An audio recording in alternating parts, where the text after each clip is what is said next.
Hey guys, this is Kendall Terry, and this is Cellular Respiration Part 2. So let's jump right into it. There we go. So first, we left off at really the end of the Krebs cycle. We have the electron carriers that were full, the dump trucks, NADH, FADH2. We haven't made very many ATPs. We've broken glucose completely down. So where do we go from here? Well, let's look. What happens during electron transport? That's where the dump trucks are heading, is to the electron transport chain. So you get redox reactions in the inner mitochondrial membrane. Electrons flow from electron carriers to the electronegative oxygen, just oxygen gas ready to catch those electrons. And the electron carriers help break that fall. Instead of just glucose splitting apart, electrons flying everywhere inside of the cell, and oxygen trying to grab a hold of them, electron carriers and these proteins in the electron transport chain are going to gradually let that electron fall to oxygen. And in doing that, it's going to harness the energy that these electrons would be letting off and allow the cell to then use and do something with that energy. So we talked about this of can we go from just oxygen to water? The amount of free energy of the electrons just being by chance grabbed by oxygen, turned into water, the amount of free energy that would be let off inside of the cell to try to do that would be an explosive release of heat and light energy. Your cells couldn't handle it, in other words.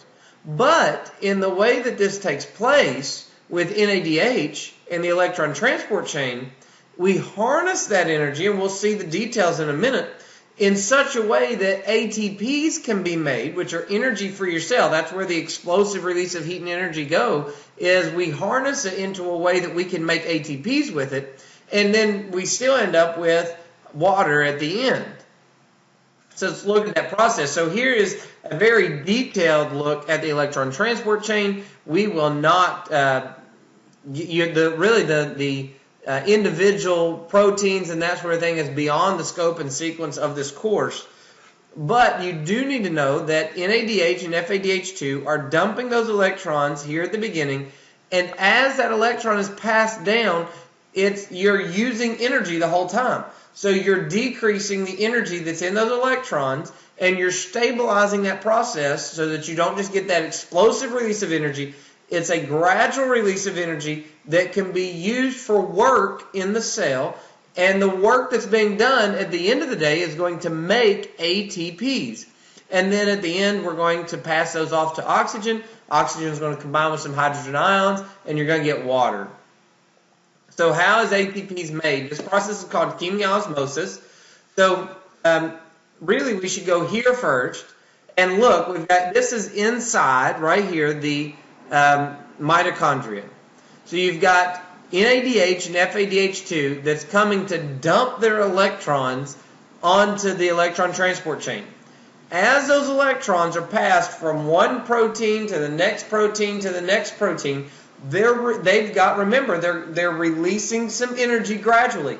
That energy is going to be used to power 1, 2, 3 proton pumps. A proton is a hydrogen ion, and it's going to pump. Now remember, if we call something a proton or a pump that's in a membrane, that's active transport. So you're forcing these hydrogens into the inner membrane space between the outer membrane and the inner membrane of the mitochondria.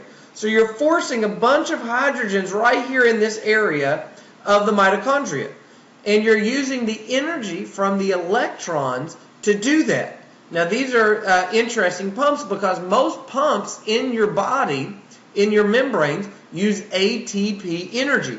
But these pumps in the electron transport chain use electron energy. That passing of that electron reduces its free energy. That energy is harnessed by that proton pump to pump hydrogens to that space. Well, now you end up with a bunch of hydrogens in here that want to get out. They don't want to be in that space. That's a small space. You're pumping a bunch of hydrogens into that space, they need to go somewhere. So where do they go? They are able to diffuse using ATP synthase. ATP synthase is this molecule right here. This is a zoomed in version of it. Fascinating molecule. It's probably one of my favorite proteins, if I can be that nerdy, in the cell. And the reason is because it will take hydrogens and allow them to diffuse through back into the inside matrix of the mitochondria. As they diffuse in, they will turn, it's kind of like a generator, turn this molecule. And in turning that, it will cause energy to be harnessed and made into ATP. That fascinates me, by the way. So you've got, and you can see the details here, as these hydrogens come in, they cause this to turn, and that turning will release energy. That energy is going to be harnessed by ADP and hydrogen and a phosphate to make ATP, that energy molecule that the cell needs. Fascinating. Here's the whole thing again. For one NADH molecule, you get about 3 ATPs. For one FADH2 molecule, you get about 2 ATPs. The reason being FADH2 comes onto the scene here, whereas NADH comes here. So you get an extra hydrogen, thus you get an extra ATP. So, the ATP yield then. How much ATP do we get through this process? Remember, for glycolysis, we got a net gain of 2. Over here with the citric acid cycle or the Krebs cycle, it turns twice. You get an ATP each turn, so you get 2. So that's 4. And then over here in oxidative phosphorylation, the electron transport chain, and chemiosmosis, you get about 32 to 34. So the total thing, you get about 36 to 38 ATPs per glucose molecule that goes into cellular respiration. So what happens when there's no oxygen? So if you look at the very end of the electron transport chain, that's where oxygen is, and it catches that electron, turns into water. If there's no oxygen there to catch that electron, then in essence it will shut down the entire electron transport chain. That means the dump trucks cannot dump their electrons into the electron transport chain, so now they're full. If they're full, the Krebs cycle can't turn, because when that turning is breaking down glucose, they have to dump those electrons into the dump trucks, the NADH and FADH2s. When they're not around to dump into, then the Krebs cycle stops turning. So you go all the way back out to glycolysis. And if you remember, we talked about glycolysis. We said that was anaerobic respiration going on. That would happen even if oxygen wasn't present. Everything else, you have to have oxygen. So what happens when oxygen is not present? You have anaerobic respiration and fermentation. Let's look at that process. The glucose is able to turn into pyruvate in the cytosol or cell or the cytoplasm of the cell, and that produces 2 net gain ATPs and NADH. So NADH then will go into the mitochondria and dump into the electron transport chain. But remember, we said the electron transport chain was shut down. So fermentation takes place, which is a process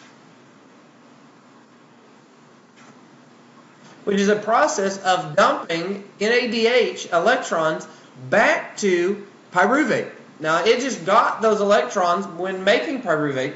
It's going to dump them back to pyruvate. Now, in us, down here at the bottom, that will dump directly to pyruvate, and it turns it into lactic acid.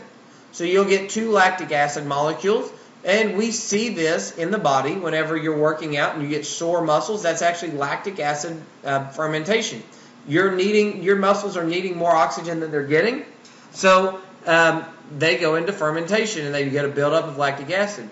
In other organisms, like yeast, you can have alcoholic fermentation where that pyruvate will have a carbon dioxide break off, produce carbon dioxide gas, and then the NADH will dump to this molecule, the acetaldehyde, and that'll turn it into alcoholic or ethanol. So you get carbon dioxide and ethanol. We know this process. We use it in a couple different things in the kitchen.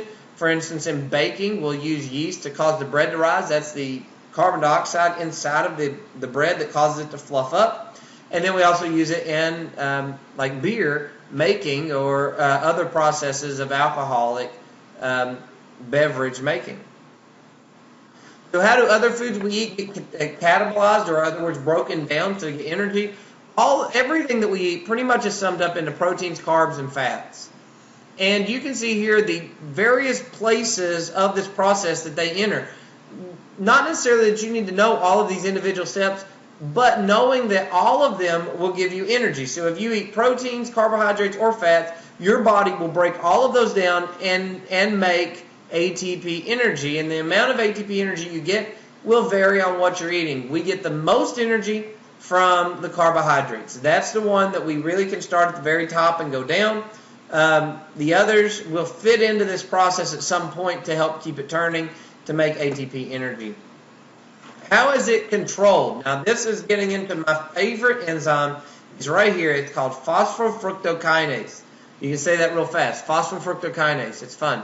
I use it as like a slang word at times. But when glucose is present, you will have AMP developed by the cell, and that will stimulate or cause phosphofructokinase to function, which is important for glycolysis to take place.